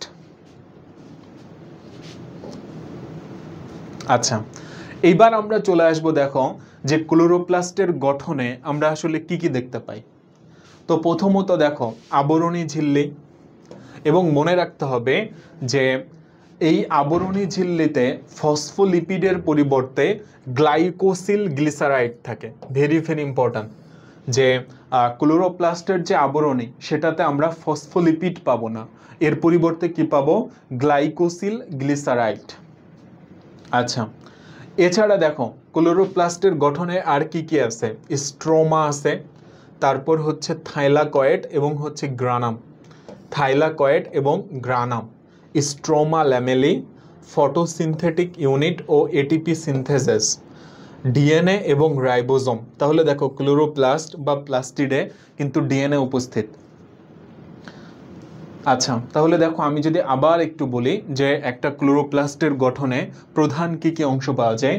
প্রথমত হচ্ছে আবরণী ঝিল্লি, তারপর হচ্ছে ক্লোরোপ্লাস্টের যে ম্যাট্রিক্স সেটাকে আমরা স্ট্রোমা বলে থাকি, তারপর হচ্ছে থাইলাকয়েড এবং থাইলাকয়েডের যে স্তূপটা এটাকে গ্রানাম বলা হয়, তারপর হচ্ছে স্ট্রোমা ল্যামেলি, ফটোসিনথেটিক ইউনিট এবং এটিপি সিনথেসিস, তারপর হচ্ছে ডিএনএ এবং হচ্ছে রাইবোজোম। তো দেখো এই যে মাইটোকন্ড্রিয়ার গঠন, ক্লোরোপ্লাস্টের গঠন, এগুলা কিন্তু তোমরা অনেক ছোট ক্লাস থেকেই পড়ে আসতেছো। তো এখানে এই যে টার্মগুলা বললাম এটা কিন্তু খুব ইম্পর্ট্যান্ট। আমাদের পরীক্ষায় এরকম আসতে পারে যে ক্লোরোপ্লাস্টের গাঠনিক অংশ কোনটি বা গাঠনিক অংশ নয় কোনটি, তখন কিন্তু তোমাকে সতর্কতার সঙ্গে অপশনগুলা চুজ করতে হবে। মেডিকেল ও ডেন্টাল কলেজে ভর্তি ইচ্ছুক ভাইয়া ও আপুরা, তোমাদের সবাইকে আসপেক্ট মেডিকেল সিরিজের পক্ষ থেকে শুভেচ্ছা। আমরা কোষ এর গঠন এই চ্যাপ্টার থেকে মেডিকেল ও ডেন্টাল কলেজ ভর্তি পরীক্ষার জন্য সর্বাধিক গুরুত্বপূর্ণ তথ্যসমূহ পড়তেছিলাম। তো আজকের ক্লাসে আমরা যেই টপিকটা নিয়ে শুরু করব এটা হচ্ছে দেখো বিভিন্ন আকৃতির ক্লোরোপ্লাস্ট। তো আমরা গত লেকচারে আমরা ক্লোরোপ্লাস্টের গঠন সম্পর্কে জানছিলাম। তো দেখো বিভিন্ন আকৃতির ক্লোরোপ্লাস্ট উচ্চ শ্রেণীর উদ্ভিদ কোষে এটা লেন্সের মতো হয়। তো এটা আমরা কিন্তু গতদিনই পড়ছিলাম যে উচ্চ শ্রেণীর উদ্ভিদ কোষে ক্লোরোপ্লাস্ট হচ্ছে লেন্সের মতো হবে, কিন্তু নিম্ন শ্রেণীর উদ্ভিদ কোষে এটা বিভিন্ন রকম হয়। যেমন হচ্ছে দেখো পেয়ালা আকৃতি, এটা কোথায় হয়? ক্লামাইডোমোনাসে। তারপর সর্পিল আকার, এটা হচ্ছে স্পাইরোগাইরাতে। জালিক আকার, এটা হচ্ছে ওইডোগোনিয়ামে। তারক আকার, এটা হচ্ছে জিগনেমাতে। তারপর হচ্ছে ফিতা আকৃতি, এটা হচ্ছে ইউলোথ্রিক্সে। এবং গোলাকার, এটা হচ্ছে পিথোফোরাতে। তো তোমাদের নিশ্চয়ই মনে আছে যে আমি গত ক্লাসে কিছু নেমোনিক শেয়ার করছিলাম বা মনে রাখার শর্টকাট টেকনিক শেয়ার করছিলাম, যে যার মাধ্যমে আমরা খুব সহজে বিভিন্ন শৈবালে ক্লোরোপ্লাস্টের যে আকৃতিগুলো আছে এটা আমরা মনে রাখতে পারি। আচ্ছা, এবার দেখো আমরা যদি নেক্সট স্লাইডে চলে আসি, তাহলে ক্লোরোপ্লাস্টের কাজের মধ্যে কি কি আছে? সালোক সংশ্লেষণ প্রক্রিয়ায় শর্করা জাতীয় খাদ্য প্রস্তুত করা, এটা হচ্ছে ক্লোরোপ্লাস্টের প্রধান কাজ। তোমাদের নিশ্চয়ই মনে আছে আমরা ক্লোরোপ্লাস্টকে একটা বিশেষ নামে ডেকে থাকি, সেটা কি? এটা হচ্ছে শর্করা জাতীয় খাদ্যের কারখানা, বা হচ্ছে আমরা বলতে পারি কিচেন অফ দ্য সেল বা কোষের রান্নাঘর। তাহলে কিচেন অফ দ্য সেল বা হচ্ছে কোষের রান্নাঘর বা শর্করা জাতীয় খাদ্যের কারখানা, এটা আমরা কাকে বলবো? আমরা হচ্ছে ক্লোরোপ্লাস্টকে বলবো। আচ্ছা, এছাড়া দেখো ক্লোরোপ্লাস্ট এটা প্রোটিন তৈরি করতে পারে এবং নিউক্লিক অ্যাসিড তৈরি করতে পারে। নিউক্লিক অ্যাসিড বলতে কাকে বোঝাচ্ছে? ডিএনএ এবং আরএনএকে। আচ্ছা, এরপর চলে আসি ফটোফসফোরাইলেশন। দেখো এই শব্দটা কিন্তু বোঝার আছে যে ফটোফসফোরাইলেশন এটার মানে কি। খেয়াল করো, আমি এখানে একটা নতুন স্লাইড নিলাম। তো এখানে তুমি যদি খেয়াল করো, ফটো শব্দের অর্থ হচ্ছে আলো। ফটো মানে হচ্ছে আলো। আচ্ছা, আর ফসফোরাইলেশন এই কথাটার অর্থ হচ্ছে ফসফেট যুক্ত করা। তাহলে আলোর উপস্থিতিতে ফসফেট যুক্ত করা, এটাকে বলা হবে ফটোফসফোরাইলেশন। খেয়াল করো, এডিপি মানে হচ্ছে অ্যাডেনোসিন ডাইফসফেট। এটার সাথে যদি আমরা ইনঅর্গানিক ফসফেটকে যুক্ত করি তাহলে পাওয়া যাবে অ্যাডেনোসিন ট্রাইফসফেট বা হচ্ছে এটিপি। তাহলে যেটা দাঁড়াচ্ছে যে দেখো আলোর উপস্থিতিতে অ্যাডেনোসিন ডাইফসফেটের সঙ্গে যদি ইনঅর্গানিক ফসফেট যুক্ত হয় তাহলে কিন্তু অ্যাডেনোসিন ট্রাইফসফেট পাওয়া যায়।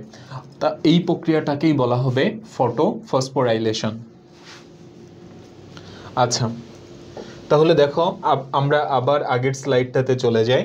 তাহলে যেটা দাঁড়াচ্ছে যে ফটোফসফোরাইলেশন মানে হচ্ছে সূর্যালোকের সাহায্যে এডিপিকে এটিপিতে রূপান্তর করা। এবার আমরা চলে আসি ফটো রেসপিরেশন। ফটো শব্দের অর্থ হচ্ছে আলো, আর রেসপিরেশন মানে হচ্ছে শ্বসন। তাহলে ফটো রেসপিরেশন মানে হচ্ছে আলোক শ্বসন। তো এই ফটো রেসপিরেশনে কোন কোন কোষীয় অঙ্গাণু অংশগ্রহণ করে? মনে রাখবা যে ফটো রেসপিরেশনে 3টা কোষীয় অঙ্গাণু অংশগ্রহণ করে। এটা হচ্ছে মাইপিসি, এখানে কি দাঁড়ায়? মাইটোকন্ড্রিয়া, তারপর হচ্ছে পারঅক্সিসোম এবং হচ্ছে ক্লোরোপ্লাস্ট। মাইটোকন্ড্রিয়া, পারঅক্সিসোম এবং হচ্ছে ক্লোরোপ্লাস্ট, এরা ফটো রেসপিরেশনে অংশগ্রহণ করে। ফটো রেসপিরেশনে অংশগ্রহণ করে। ফটো রেসপিরেশনে অংশগ্রহণ করে মাইটোকন্ড্রিয়া, ক্লোরোপ্লাস্ট এবং হচ্ছে পারঅক্সিসোম। আচ্ছা, এরপরে আমরা চলে আসি, এছাড়া ক্লোরোপ্লাস্টের আরেকটা কাজ হচ্ছে সাইটোপ্লাজমিক ইনহেরিটেন্সে সাহায্য করা। তাহলে দেখো ফটো রেসপিরেশন একটা কাজ এবং আরেকটা কাজ হচ্ছে সাইটোপ্লাজমিক ইনহেরিটেন্সে সাহায্য করা। এরপর চলে আসি, দেখো সৌরশক্তিকে জৈবিক শক্তিতে রূপান্তর করে। সৌরশক্তিকে জৈবিক শক্তিতে রূপান্তর করে। খেয়াল করো, সালোক সংশ্লেষণ বা হচ্ছে ফটোসিনথেসিস প্রক্রিয়াটা কি আসলে? সালোক সংশ্লেষণ প্রক্রিয়াটা হচ্ছে যে সূর্যালোক এবং ক্লোরোফিলের উপস্থিতিতে কার্বন ডাই অক্সাইড এবং পানির বিক্রিয়ায় গ্লুকোজ বা শর্করা জাতীয় খাদ্য তৈরি করা। তাহলে এই যে ফটোসিনথেসিস বা সালোক সংশ্লেষণে অ্যাকচুয়ালি যেটা হচ্ছে যে সৌরশক্তি এটা রাসায়নিক শক্তিতে বা জৈবিক শক্তিতে কনভার্ট হচ্ছে, এবং এই কাজটা কে করে থাকে? ক্লোরোপ্লাস্ট করে থাকে।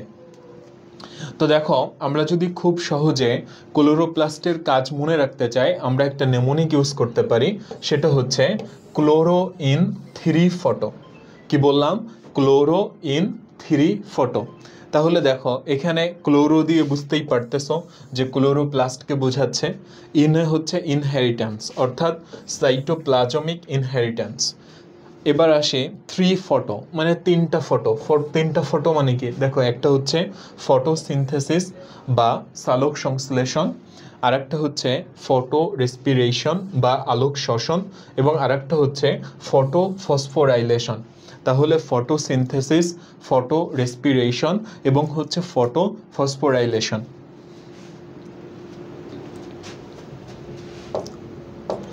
আচ্ছা, এবার আমরা চলে আসি, দেখো, লিউকোপ্লাস্ট, ক্রোমোপ্লাস্ট এবং ক্লোরোপ্লাস্ট, এদের মধ্যে কি পার্থক্য আছে? তোমাদের নিশ্চয়ই মনে আছে যে লিউকোপ্লাস্ট যেটা, এটা হচ্ছে বর্ণহীন প্লাস্টিড বা সাদা প্লাস্টিড। ক্লোরোপ্লাস্ট যেটা, এটা হচ্ছে সবুজ বর্ণের প্লাস্টিড। এবং ক্রোমোপ্লাস্ট যেটা, এটা হচ্ছে সবুজ ছাড়া অন্য যে কোনো কালারের প্লাস্টিড বা রঙিন প্লাস্টিড, এটাকে আমরা বলে থাকি ক্রোমোপ্লাস্ট। তাহলে দেখো, লিউকোপ্লাস্ট এটা হচ্ছে বর্ণহীন হবে, ক্রোমোপ্লাস্টটা রঙিন হবে, আর ক্লোরোপ্লাস্ট এটা হচ্ছে সবুজ হবে।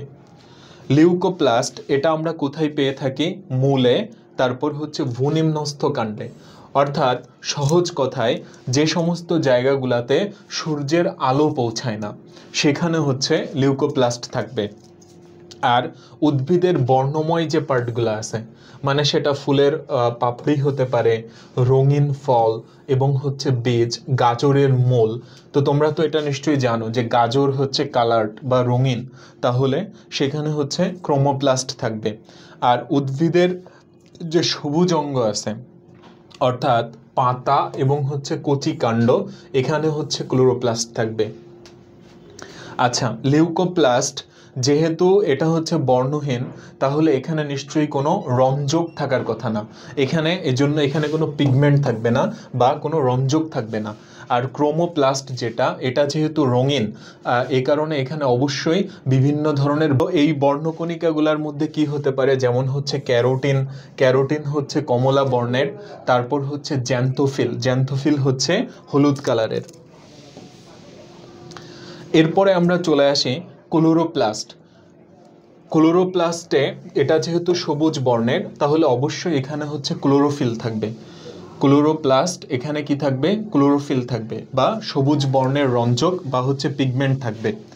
এরপরে আমরা চলে আসি, দেখো, লিউকোপ্লাস্ট যেটা হচ্ছে বর্ণহীন প্লাস্টিড।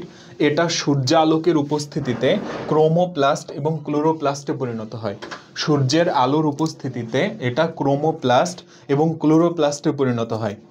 আচ্ছা, ক্রোমোপ্লাস্ট যেটা, এটা সূর্যালোকের উপস্থিতিতে ক্লোরোপ্লাস্ট হতে ক্রোমোপ্লাস্টে পরিণত হয়। আচ্ছা, আর ক্লোরোপ্লাস্টের যদি আমরা চলে আসি, তাহলে সূর্যালোক যদি না থাকে, তাহলে এটা লিউকোপ্লাস্টে পরিণত হবে, অর্থাৎ সবুজ অঙ্গটা বর্ণহীন হয়ে যাবে। আচ্ছা, এরপরে আমরা যদি চলে আসি লিউকোপ্লাস্টের কাজের মধ্যে, এটা হচ্ছে খাদ্য সঞ্চয় করে রাখে, খাদ্য সঞ্চয় করে রাখে এবং শর্করা থেকে শ্বেতসার জাতীয় খাদ্য তৈরি করা, এটা হচ্ছে লিউকোপ্লাস্টের প্রধান কাজ। ক্রোমোপ্লাস্টের কাজ, এটা যেহেতু রঙিন প্লাস্টিড, তাহলে এটার কাজ হবে ফুলের পরাগায়ন, ফল এবং বীজ বিস্তারের জন্য কীটপতঙ্গ এবং প্রাণীকুলকে আকৃষ্ট করা। যেহেতু এটা রঙিন, এই কারণে এটা হবে ক্রোমোপ্লাস্টের কাজ। আর ক্লোরোপ্লাস্টের কাজ হচ্ছে সালোক সংশ্লেষণ প্রক্রিয়ার মাধ্যমে শর্করা জাতীয় খাদ্য প্রস্তুত করা। আমরা এটা বারবার বলছি যে ক্লোরোপ্লাস্ট এটা হচ্ছে কিচেন অফ দ্য সেল বা কোষের রান্নাঘর। বা আমরা বলতে পারি শর্করা জাতীয় খাদ্যের কারখানা, তাহলে অবশ্যই শর্করা জাতীয় খাদ্য তৈরি করা এটা কার কাজ হবে? ক্লোরোপ্লাস্টের কাজ হবে। আচ্ছা, এবার দেখো আমরা যদি চলে আসি কিছু ইনস্ট্যান্ট প্র্যাকটিসের মধ্যে চলে আসি। ফার্স্ট অফ অল, ক্লোরোপ্লাস্টের কাজ নয় কোনটি? দেখো একটু আগেই কিন্তু আমরা ক্লোরোপ্লাস্টের কাজগুলো পড়ছি। সালোক সংশ্লেষণে অংশগ্রহণ করা এটা অবশ্যই ক্লোরোপ্লাস্টের কাজ। ফটো রেসপিরেশন করা এটাও কাজ। ফটো ফসফোরাইলেশন অর্থাৎ সূর্যালোকের সাহায্যে এটিপিকে এডিপিতে রূপান্তর। দেখো এখানেই কিন্তু মিস্টেকটা হচ্ছে। ক্লোরোপ্লাস্টের কাজ হচ্ছে এডিপিকে এডিপিতে রূপান্তর করা, অ্যাডেনোসিন ডাইফসফেটকে অ্যাডেনোসিন ট্রাইফসফেটে পরিণত করা, কিন্তু আমাদেরকে কিন্তু অপশনে উল্টা করে দেওয়া হয়েছে। এখানে বলা হচ্ছে এটিপিকে এডিপিতে রূপান্তর করা, তাহলে এটা নিশ্চয়ই ক্লোরোপ্লাস্টের কাজ নয়। তাহলে এই প্রশ্নের সঠিক উত্তর হচ্ছে অপশন সি। এবং তোমরা নিশ্চয়ই জানো যে অ্যাডেনোসিন ডাইফসফেটের সঙ্গে যখন ইনঅর্গানিক ফসফেট যুক্ত হয় তখন হচ্ছে অ্যাডেনোসিন ট্রাইফসফেট পাওয়া যায়। তো এবং এই প্রক্রিয়াটাকে আমরা কি বলে থাকি? Photo phosphorylation. আমরা নেক্সট কোশ্চেনে চলে আসব। ফুলের পাপড়ি, তাহলে এটা একটা রঙিন জিনিস, রঙিন ফল। গাজরের মূল, এটাও কিন্তু রঙিন, তাহলে এ সমস্ত জায়গায় অবশ্যই কোনটা পাওয়া যাবে? ক্রোমোপ্লাস্ট, অর্থাৎ রঙিন যে প্লাস্টিড সেটা পাওয়া যাবে, ক্রোমোপ্লাস্ট পাওয়া যাবে। তাহলে এই প্রশ্নের সঠিক উত্তর হচ্ছে ক্রোমোপ্লাস্ট। আচ্ছা, থাইলাকয়েড কোথায় থাকে? অবশ্যই থাইলাকয়েড, তারপর হচ্ছে গ্রানাম, এগুলো আমরা কোথায় দেখতে পাই? এটা হচ্ছে ক্লোরোপ্লাস্টে দেখতে পাই। এই প্রশ্নের সঠিক উত্তর হচ্ছে ক্লোরোপ্লাস্ট। আচ্ছা, এইবার দেখো আমরা পরবর্তী যে কোষীয় অঙ্গাণুটা নিয়ে আলোচনা করব এটা হচ্ছে সেন্ট্রিওল। তো সেন্ট্রিওল থেকে যে সমস্ত ইনফরমেশন না জানলেই নয়। ফার্স্ট অফ অল দেখো, শৈবাল, ছত্রাক, ব্রায়োফাইটা মানে হচ্ছে মশবর্গীয় যে উদ্ভিদগুলো আছে, তারপর হচ্ছে টেরিডোফাইটা মানে ফার্নবর্গীয় যে উদ্ভিদগুলো আছে, এবং জিমনোস্পার্মে অর্থাৎ নগ্নবীজিতে, এই সমস্ত উদ্ভিদে এবং ম্যাক্সিমাম প্রাণীতে সেন্ট্রিওল পাওয়া যায়। তাহলে অধিকাংশ প্রাণীতে সেন্ট্রিওল পাওয়া যায়।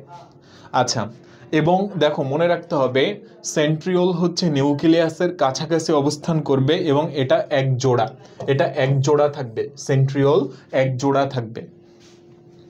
এরপরে যদি আমরা চলে আসি, দেখো সেন্ট্রিওল তিনটা জিনিস দিয়ে গঠিত হয়, প্রোটিন, লিপিড আর হচ্ছে এটিপি।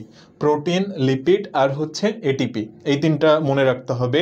তো এটা তোমরা সহজে এইভাবে মনে রাখতে পারো, ক্লাব। ক্লাব শব্দের অর্থ কি? হাতে তালি দেওয়া। তো আমরা এখানে দেখো কি কাজে ইউজ করব, সিতে হচ্ছে সেন্ট্রিওল, এলে হচ্ছে লিপিড, পিতে হচ্ছে প্রোটিন, আর এ থেকে কি আসবে? ATP, adenosine triphosphate. আচ্ছা, এরপরে দেখো সেন্ট্রিওল কোথায় কোথায় থাকে না? এটা আদিকোষে থাকবে না, তারপর হচ্ছে ডায়াটম এটাতে থাকবে না, ইস্টে থাকবে না, অ্যাঞ্জিওস্পার্ম মানে হচ্ছে আবৃত বীজে যেগুলা সেগুলাতে থাকবে না, কিন্তু হচ্ছে জিমনোস্পার্ম যেটা অর্থাৎ নগ্নবীজিতে কিন্তু থাকবে, এবং স্তন্যপায়ীর লোহিত রক্তকণিকা এটাতে কিন্তু সেন্ট্রিওল অনুপস্থিত থাকে। তো আমরা দেখো এই ব্যাপারগুলোকে এইভাবে মনে রাখতে পারি, প্যাডি, প্যাডিতে কি হয় দেখো, পিতে হবে প্রোক্যারিওটিক সেল, পিতে হচ্ছে প্রোক্যারিওটিক সেল, এতে হবে অ্যাঞ্জিওস্পার্ম, ডিতে হবে ডায়াটম, আর রস্যইতে হবে ইস্ট। তাহলে বুঝতেই পারতেছ যে সেন্ট্রিওল কোথায় থাকবে না? প্যাডিতে থাকবে না। আচ্ছা, এরপরে আমরা চলে আসি ডিপ্লোসম জিনিসটা কি, খেয়াল করো। ডিপ্লোসম, এক জোড়া সেন্ট্রিওলকে একত্রে ডিপ্লোসম বলা হয়। তোমরা নিশ্চয়ই জানো যে ডিপ্লো শব্দের অর্থ হচ্ছে ডাবল। আমরা যেখানেই ডিপ্লো দেখব এটার মানে হচ্ছে ডাবল। ডাবল মানে কি? দুই বা এক জোড়া। তাহলে এক জোড়া সেন্ট্রিওল এটাকে কি বলা হবে? ডিপ্লোসম বলা হবে। এরপরে চলে আসি সেন্ট্রোস্ফিয়ার। সেন্ট্রোস্ফিয়ার কি জিনিস? সেন্ট্রিওলের চারপাশে যে তরল পদার্থ থাকবে সেটাকে বলা হবে সেন্ট্রোস্ফিয়ার। সেন্ট্রিওলের চারপাশে যে তরল পদার্থ থাকবে তাকে বলা হবে সেন্ট্রোস্ফিয়ার। তাহলে এই যে সেন্ট্রোস্ফিয়ার এবং সেন্ট্রিওল এদেরকে একত্রে বলা হবে সেন্ট্রোসোম। তাহলে সেন্ট্রোসোম কি জিনিস? সেন্ট্রোস্ফিয়ার প্লাস সেন্ট্রিওলকে একত্রে সেন্ট্রোসোম বলা হয়। আর সেন্ট্রোস্ফিয়ার কি জিনিস? সেন্ট্রিওলের চারপাশে যে তরল পদার্থ থাকে তাকে বলা হবে সেন্ট্রোস্ফিয়ার। আচ্ছা, তাহলে দেখো এবার আমরা চলে আসব সেন্ট্রিওলের কি কি অংশ আছে। তো সেন্ট্রিওলের দেখো তিনটা অংশ। ফার্স্ট অফ অল যেটা, সেটা হচ্ছে সেন্ট্রিওলের প্রাচীর বা ওয়াল, তারপর হচ্ছে ট্রিপলেটস বা ত্রয়ী অনুনালিকা। দেখো ট্রাই শব্দের অর্থ হচ্ছে তিন, তাহলে বুঝতেই পারতেছ ট্রিপলেট দিয়েও তিন বোঝাচ্ছে। তাহলে ত্রয়ী অনুনালিকা এবং আরেকটা হচ্ছে যোজক বা লিঙ্কার। তাহলে সেন্ট্রিওলের এই যে অংশগুলা এটাকেও আমরা ক্লাব দিয়ে মনে রাখবো, ক্লাব। এখানে দেখো সিতে কি হবে? সিতে হবে সেন্ট্রিওল, তারপরে এখানে পি থেকে আসবে হচ্ছে প্রাচীর, পি থেকে কি আসবে? প্রাচীর আসবে। এখানে এল থেকে আসবে হচ্ছে লিঙ্কার বা হচ্ছে যোজক, লিঙ্কার বা যোজক। আর এ থেকে আসবে অনুনালিকা, অনুনালিকা। আচ্ছা, এইবার আমরা চলে আসতে পারি সেন্ট্রিওলের কাজের মধ্যে। সেন্ট্রিওল কি কি কাজ করে থাকে? ফার্স্ট অফ অল কোষ বিভাজনের সময় মাকুতন্তু গঠন করা, কোষ বিভাজনে সাহায্য করা। তাহলে দেখো কোষ বিভাজনের সময় মাকুতন্তু গঠন করা, এইটা যদি তোমার মনে থাকে পরের লাইনটা তো আর মনে রাখার কোনো দরকার নাই যে কোষ বিভাজনে সাহায্য করবে। তারপরে কি আছে? সিলিয়া এবং ফ্লাজেলা সৃষ্টি করা, আর একটা হচ্ছে শুক্রাণুর লেজ গঠন। তো দেখো আমরা এই কাজগুলাকে আরেকটা নেমোনিক দিয়ে মনে রাখবো, সেটা হচ্ছে ফাজিল ছেলেদের, ফাজিল ছেলেদের মুখে লজ্জা নেই। কি বললাম? ফাজিল ছেলেদের মুখে লজ্জা নেই। অর্থাৎ ফ্লাজেলা গঠন, সিলিয়া গঠন, মাকুতন্তু গঠন এবং হচ্ছে শুক্রাণুর লেজ গঠন। তাহলে এটা হচ্ছে সেন্ট্রিওলের কাজ এবং এই কাজগুলা কিন্তু পরীক্ষার জন্য খুবই গুরুত্বপূর্ণ। আচ্ছা, এবার আমরা চলে আসতে পারি দেখো কিছু ইনস্ট্যান্ট প্র্যাকটিসে। নিচের কোনটি ক্রোমোজোমের চলনে সাহায্য করবে? অবশ্যই এই প্রশ্নের সঠিক উত্তর হচ্ছে সেন্ট্রিওল। নিউক্লিয়াস বা নিউক্লিওলাস, কোষ গহ্বর, এদের কাজ কিন্তু এই ক্রোমোজোমের চলনে সাহায্য করা না।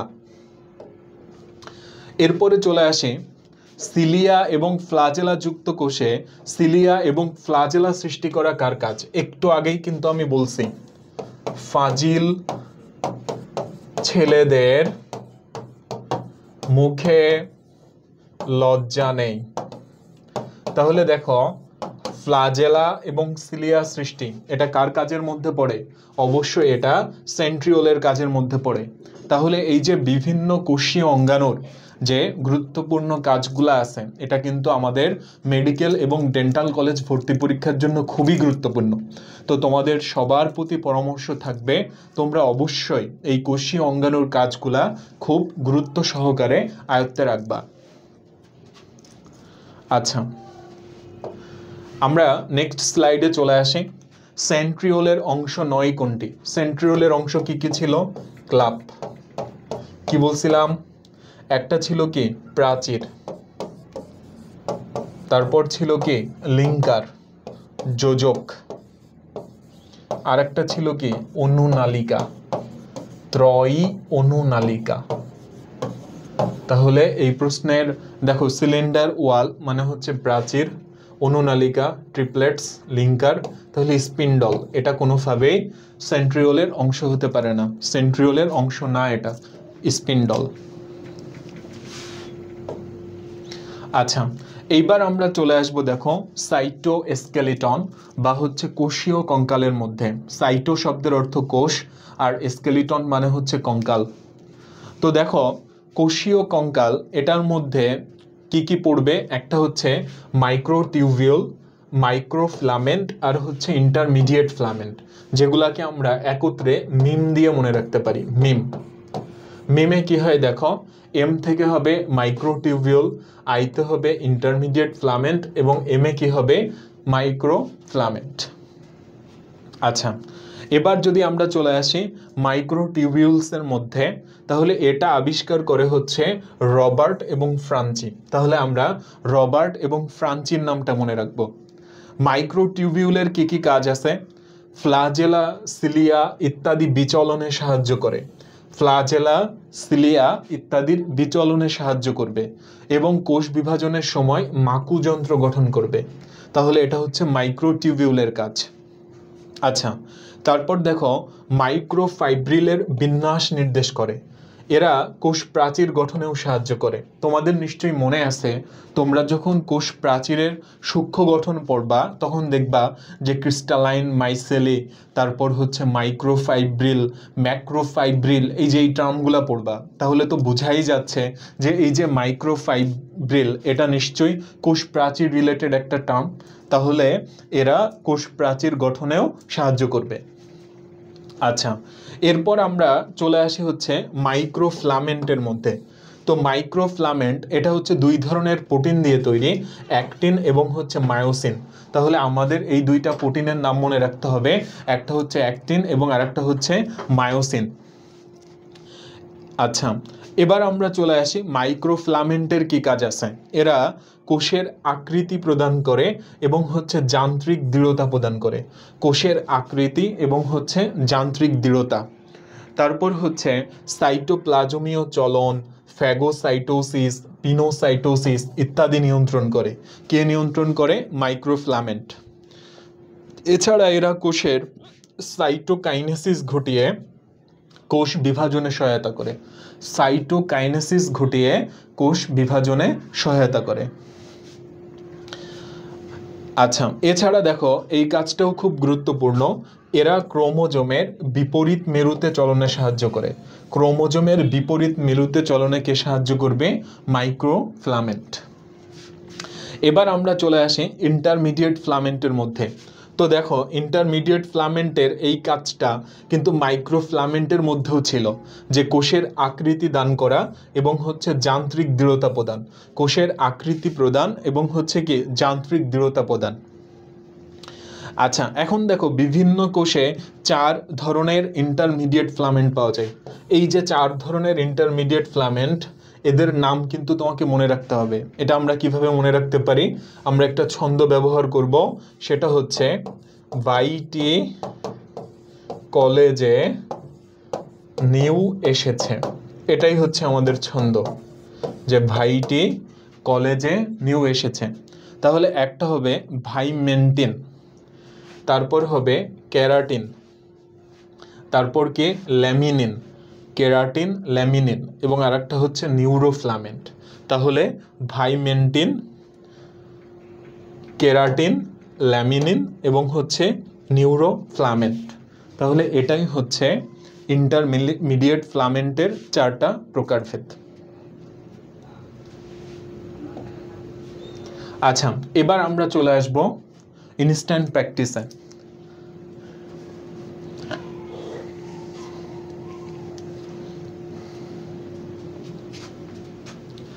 আচ্ছা, দেখো প্রথম কোশ্চেন, মাইক্রোটিউবিউলস এটা আমরা কোথায় দেখব?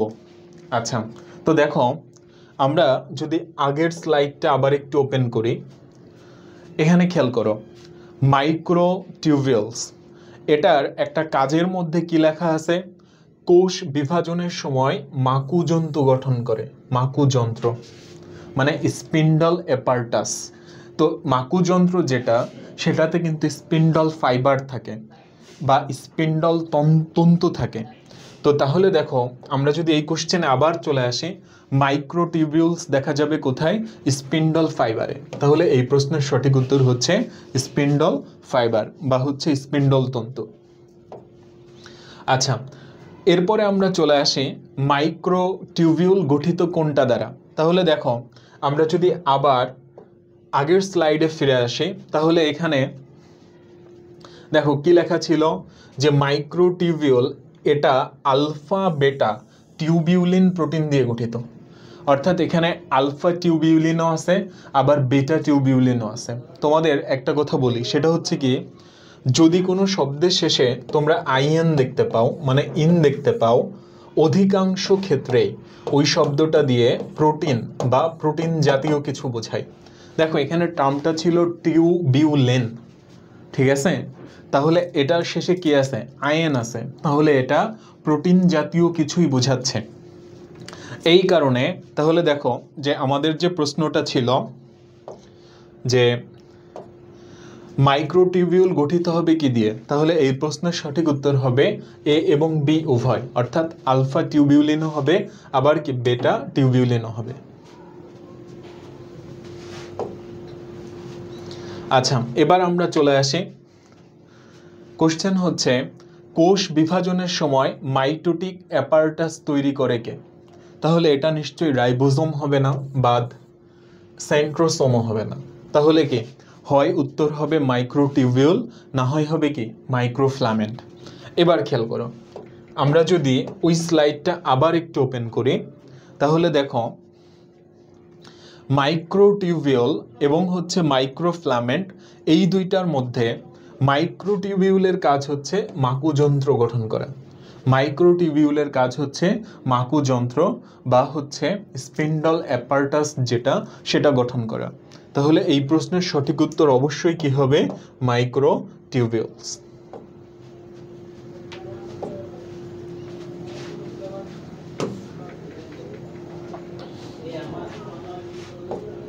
আচ্ছা, এবার দেখো আমরা যে কোষীয় অঙ্গাণুটা নিয়ে কথা বলবো এটা হচ্ছে পারঅক্সিসোম।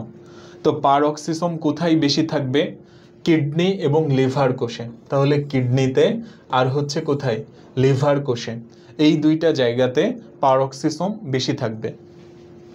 তো তোমরা এটা পরকাল দিয়ে মনে রাখবা, পরকাল। তাহলে দেখো এটাতে হচ্ছে পারঅক্সিসোম, কতে হচ্ছে কিডনি, লতে হচ্ছে লিভার। আচ্ছা, একটা কথা মনে রাখবা, এরা কিন্তু এক আবরণী বিশিষ্ট, দুই আবরণী কিন্তু না।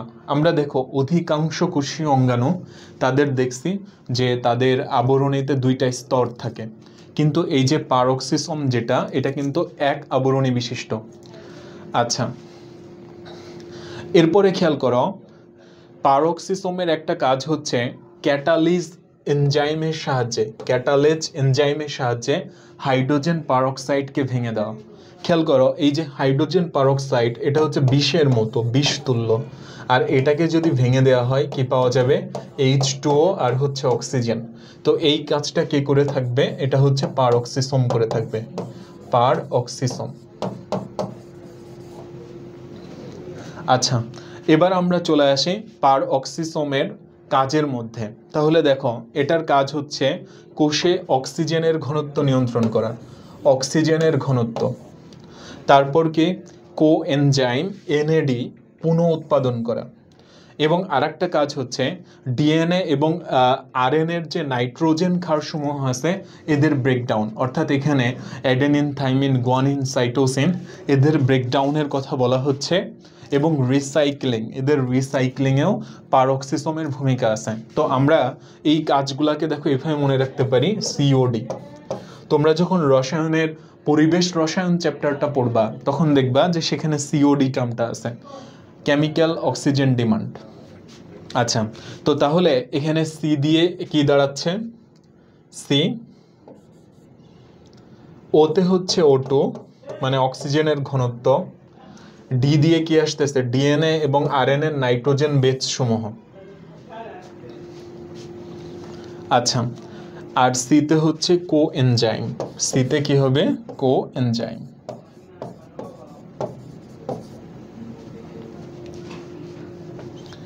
আচ্ছা, আমরা এবার হচ্ছে দেখো কিছু ইনস্ট্যান্ট প্র্যাকটিস করব। অমসৃণ এন্ডোপ্লাজমিক রেটিকুলামের আউট পকেটিংয়ের মাধ্যমে কোনটি তৈরি হয়? অমসৃণ এন্ডোপ্লাজমিক রেটিকুলামের আউট পকেটিংয়ের মাধ্যমে কোনটি তৈরি হয়? তাহলে দেখো এই প্রশ্নের সঠিক উত্তর হচ্ছে গ্লাইঅক্সিসোম।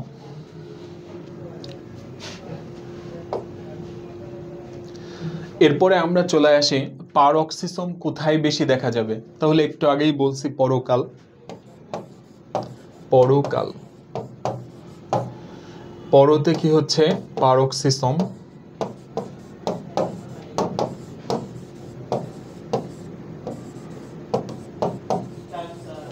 কতে হচ্ছে কিডনি এবং লতে হচ্ছে লিভার।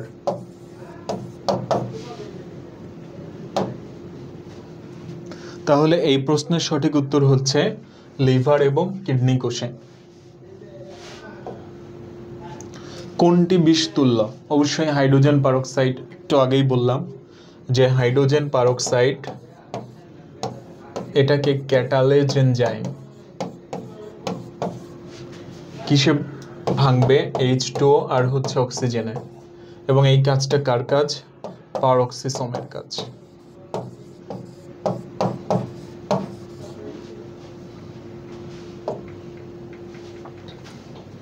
তো ভাইয়া ও আপুরা, আমরা এই স্লাইডের মাধ্যমে এখনকার মতো ক্লাসটা শেষ করতেছি।